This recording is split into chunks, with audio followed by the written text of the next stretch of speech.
Welcome. So today we're going to be looking at r/JustNoMother-in-law. What a classic. Love a good mother-in-law story, me, honestly. So if that sounds like something you'd be into listening to today, then please do stick around and enjoy. And don't forget to like and subscribe, please. Thank you. My voice is coming back. Yay! First post, mother-in-law showed up to my baby's baptism like it was a wedding, weeks after my sister's funeral. I need to rant about my mother-in-law. My daughter recently had her baptism. It was originally going to be a big celebration, but just days before, my sister suddenly passed away. Aww, I'm sorry to hear that. In fact, my sister had already bought a beautiful outfit for the baptism that we ended up burying her in. Because of that, we scaled everything down to a small, intimate family event. We didn't want to delay the baptism even further, but we also wanted to keep it simple and respectful. My family, my parents, my other sister, and my brother dressed very modestly. Even my husband's brothers and their families dressed appropriately for church. Business casual, understated. Well, I mean, yeah, if you're going to a baptism, it's kind of well known that you should probably dress modestly. Now, don't get me wrong, I am not one of those that's like, oh, modesty, you should be modest, dress modestly. No. If you want to have your cleavage out, have it out, my dear. However, there are certain times and occasions which do call for it. One of those being celebrating a child. So, you know. But my mother-in-law, she rolls up like she's attending a wedding reception. Sparkles, jewels, the whole thing. Zero awareness, zero sensitivity. It was tone deaf on a day that was about reverence and grief as much as celebration. And the behaviour didn't stop there. She kept a long, sulky face through the entire ceremony. Then suddenly switched on a beaming smile the moment the camera came out. Yeah, one of those. Fake, fake, fake. At home, she shoved herself next to me in pictures, my whole body stiffened, pushed her face right up into my baby's face for photos, and staged helpfulness by swooping in to open one dish just to be seen before walking away. Wow. Performative to the core. Yeah, a little bit. Now, don't get me wrong, normally a little glitz and glamour on at a baptism, I suppose, is okay, as long as, you know, you're covered up appropriately for, again, a children's celebration. However, having had everybody else understood and agree that this was kind of a very sensitive event. It was, yes, about celebrating the kid, but also with keeping in mind what it kind of represents because of the sister's passing. Yeah, she should have just behaved herself a lot better and just gone with what everyone else was doing. But clearly she likes to stick out like a sore thumb. Meanwhile, she's on the phone with my husband constantly, clearly feeding him narratives. Now he's telling me we have to do something because our parents didn't interact. I wonder why. Let's be real, my parents wanted nothing to do with them, and for good reason. After 2 years of abusive behaviour from his parents, we've lived at their house for the first 2 years of our marriage and just recently moved out into a place of our own, including a group counselling meeting where his parents dragged my mum through the mud and accused me of having psychological problems because she supposedly didn't guide me properly. Why would my parents want to mingle? Exactly, especially when they're grieving as well. Especially after everything my family has been through. To make comments like that is not just wrong, it's cruel and ignorant. And this isn't even the worst of it. Just hours after we buried my sister, literally at the luncheon following her burial, my mother-in-law went up to my grieving mother, who had just laid one of her daughters to rest, and started complaining about me. Wow. She told my mum through tears that I don't let her hold my child. We were living in her house at the time, so she already had constant access. But even if she didn't, that was not the moment. Who complains about something so petty to a woman who has just buried her daughter? That's how selfish and tone deaf she is. I mean, obviously she's just trying to make it about herself. She doesn't like that the attention is on your sister and your family. So she's like, let me go and cry, literal tears, to your mother and grass on you for something that you're not even doing. Like, wow. I'm exhausted by the fakery, the theatrics, and the control disguised as holiness. Aha, okay. Everything with her is about being seen as the perfect, pious, generous matriarch, when in reality she's self-absorbed, manipulative, and completely tone deaf. Thanks for letting me vent. Yeah, she's just got no etiquette whatsoever, does she? Like, I hate when people are like, oh, she's got no class, but I feel that in this moment is actually a good way to describe it. No class, because what the hell? Just like trying to make these moments all about herself is ridiculous. But yeah, she definitely sounds like someone who's a bit of an attention seeker at best. And like all of this as well is overlooking the fact that your husband is not sticking up for you whatsoever. Like, someone commented on one of the other posts the other day, one of the other videos I put up about a pooey mother-in-law, and made a very good point. And I'm so sorry because I can't remember off the top of my head who it was that commented it now. But basically saying that half of these mother-in-law stories could be resolved if the husbands like stuck up for their wife against their mother. Like, a lot of the time, there is a big husband problem as well, because the husbands won't say boo to a goose when it comes to their mums. And it's so true. Like, that was such a spot-on comment. So yeah, whoever put that, I fully agree with you. I'm so sorry, I can't remember which one of you it was now. My brain is like mush at the minute, honestly. So, down in the comments, Equivalent Door 2334 says, tell your husband you won't lift a finger and won't talk to her anymore from now on. She's not allowed to contact you nor your family. She's his problem. He shouldn't make her your problem. It took me too long to get to this point. I wish I did it a couple decades earlier. Mourning the time I lost when I was abused, but I'm now free. Take care. Yeah, honestly, I really think that the husband needs to be saying something. But I feel like he doesn't think that his mum's the problem by the fact that he tried to basically say that things needed to be sorted, almost as if it was up to OP to sort it and resolve the issue. And then Upper Ad 9839 says, I am so sorry for your loss. I honestly don't think I would have been capable of staying cordial for what she did to your mother.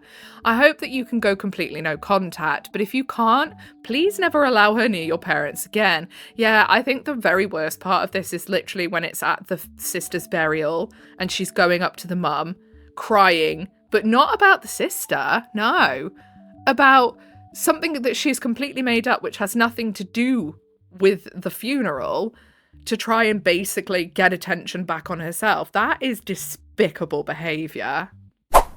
Next post, 8 months pregnant, fed up, and finally standing up to my mother-in-law. You go, lovely. I'm 8 months pregnant, exhausted, physically uncomfortable, and trying to juggle life with my daughter, and my mother-in-law decides that this is the perfect moment to start unnecessary drama. Because of course she did. She sent me a barrage of passive-aggressive texts about my daughter's dental and eye care.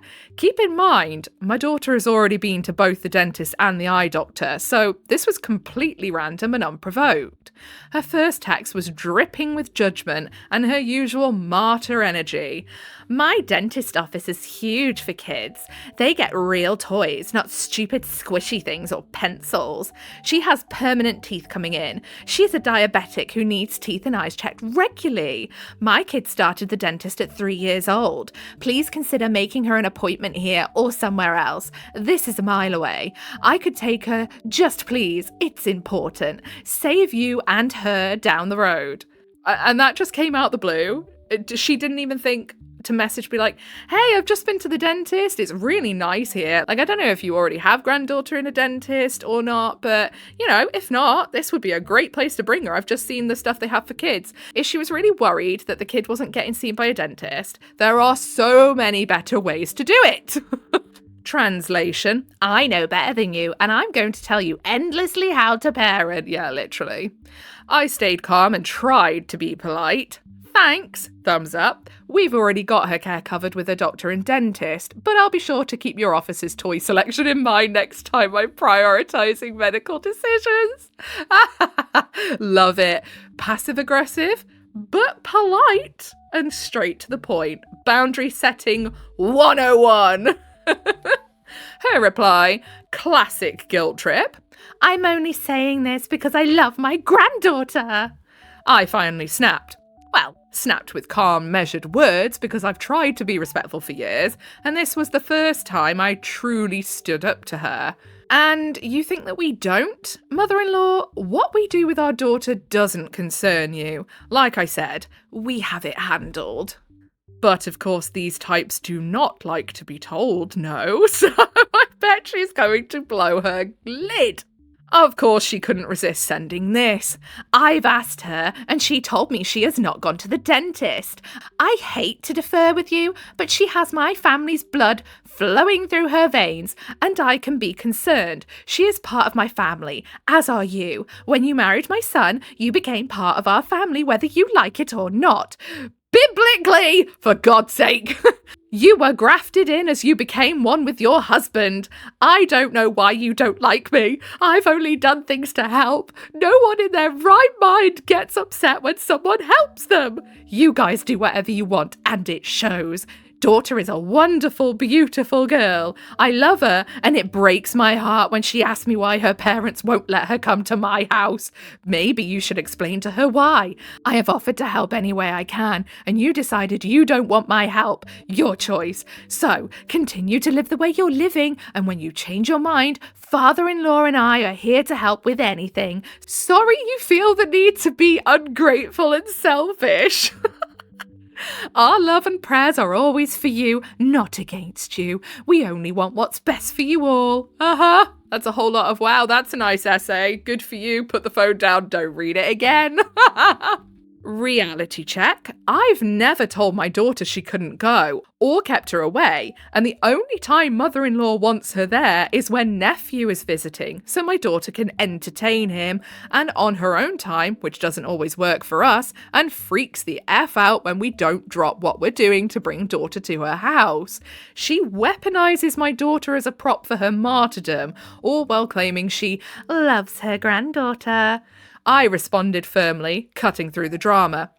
I appreciate you reminding me, yet again, what you think my family should look like. Luckily, I don't measure love or respect by lectures, guilt trips, or conditions.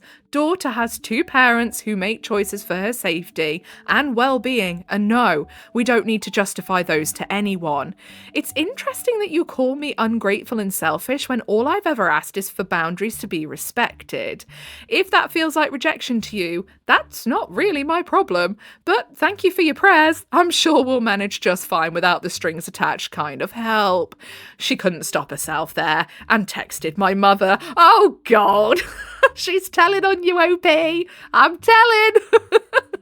Guess I know how your daughter really feels now. It's very sad. I do things for them because I want to help. I don't even mind helping. But I guess they can handle it from here.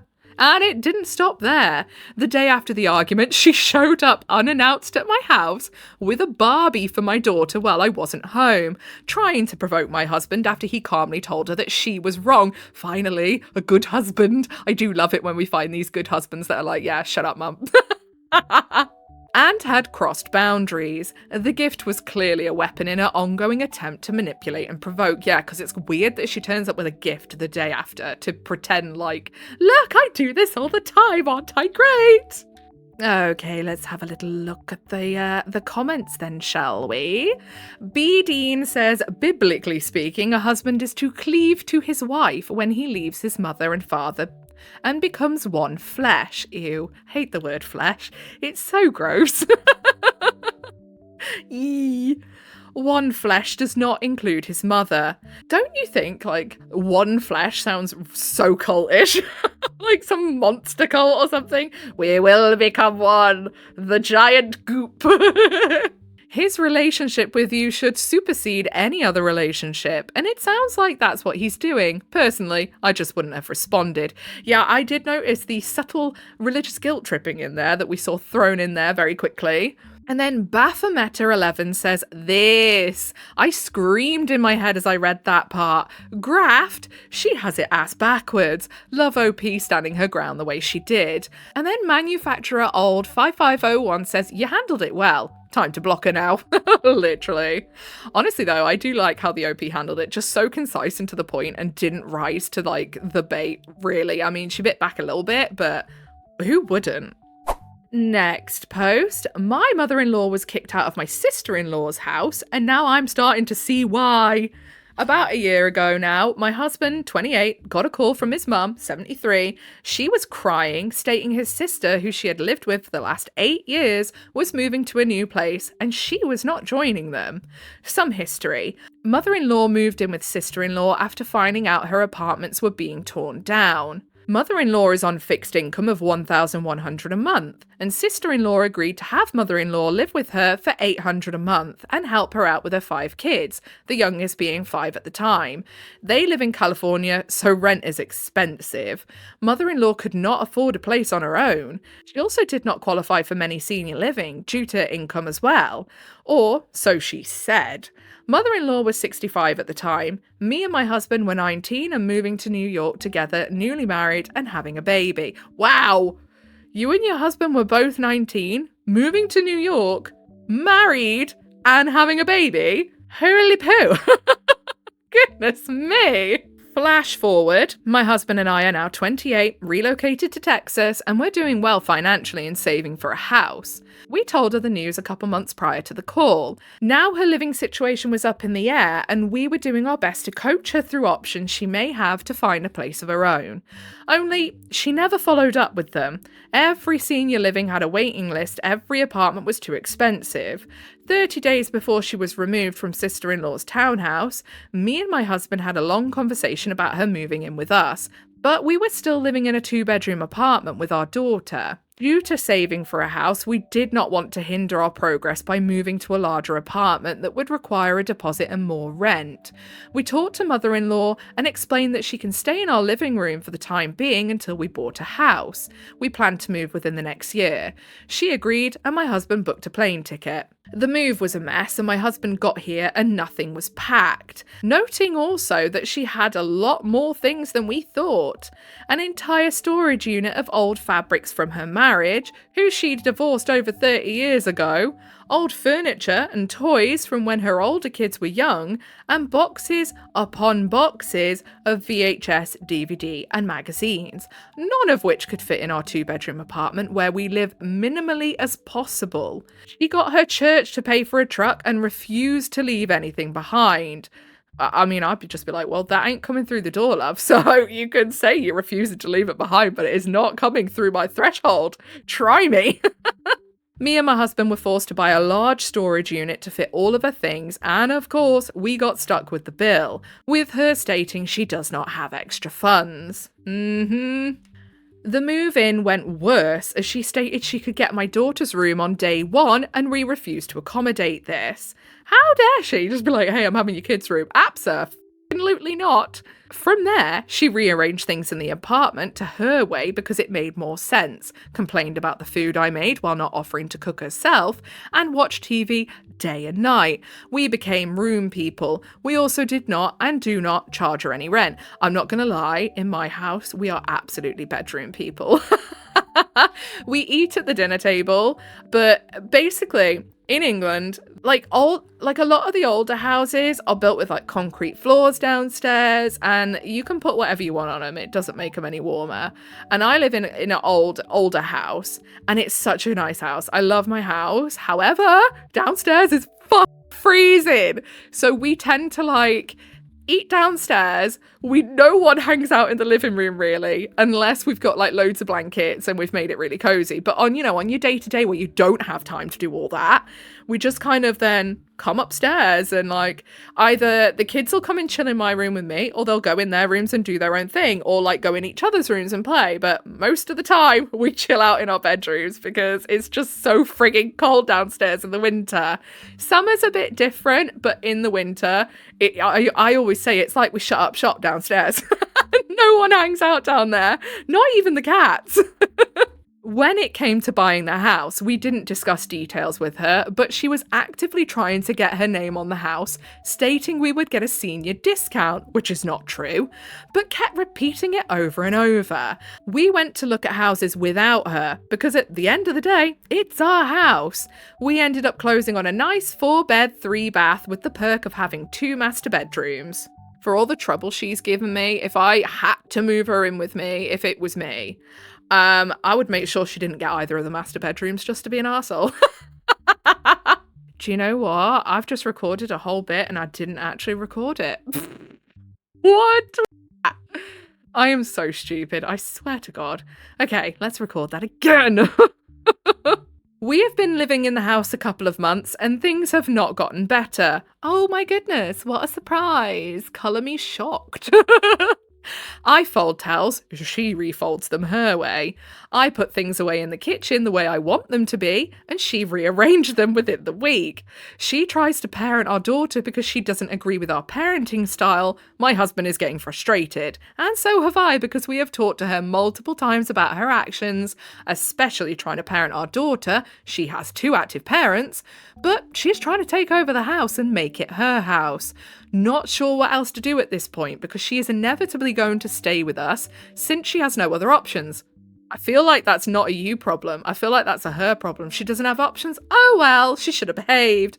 People who don't have options should probably behave and not overstep the mark if they don't want to find themselves out on their butthole. This is just 1 year for us, and sister-in-law was dealing with this for 8 years. Yeah, I bet the sister-in-law is living the high life now. I bet she's never known peace like it. Bless her. I feel good for the sister-in-law, I must say. Bad for the OP, good for the sister-in-law. We worked very hard for what we have being young parents, and it's being tainted by her presence. Thanks for attending my vent session. You're very welcome, OP. You're very welcome. Kick her out. Cicadas in my ears. What a horrible thought. You are not overreacting. If you'd like some advice, it sounds like you need to do the applications for subsidised housing for her. Yeah, because I bet she's not even done them. I know, like, the OP said, oh yeah, she's like got turned down and what have you. Do we really believe she's even applied? Because I don't. At all. And require her to sign them as a condition of staying with you for another few months. She may not have a choice as to where she goes within New York, and you can make it clear to her that she will have to take whatever comes up first. Perhaps suggest to her that you will seek an appraisal of her mental faculties too. That is a precursor to getting on the list for subsidised long-term care where I live, and might be there too. Of course, you'll have to research that as it will be location dependent. Finally, I would strongly suggest consulting with a lawyer to find out what your options and obligations are as regarding to her living with you, both without paying rent and if you were to charge her rent. Where I live, if you share a bathroom and a kitchen with the other parties living there, you are not subject to specific rental regulations. A lawyer will be able to tell you what your local situation is. If you are able to charge her rent without adversely impacting your landlord status, and you might not want to be considered one, I would say you should do so. If it's not going to lead to a sense of entitlement on her behalf, sounds like she's got that amply covered already, since she's rearranging and trying to parent your kid. Best of luck with everything. I don't envy you. Yeah, the last thing you want to do is make yourself into her landlord and then her have like actual like rights to stay because of that. I would absolutely be saying to her though, you can buy your own food and cook your own food, love, because all you do is complain. Like, you just need to get harsh. Like, actually doing these things for her, then she's got no excuse. Okie dokie, I think that's where we're going to leave it for today. If you made it all the way to the end with me, I appreciate you very, very much. If you give me a little like, subscribe, notifications on, that is your initiation into the Cult Void. Welcome. Whatever it is you do for the day, I hope you have a really good rest of your day. Goodbye.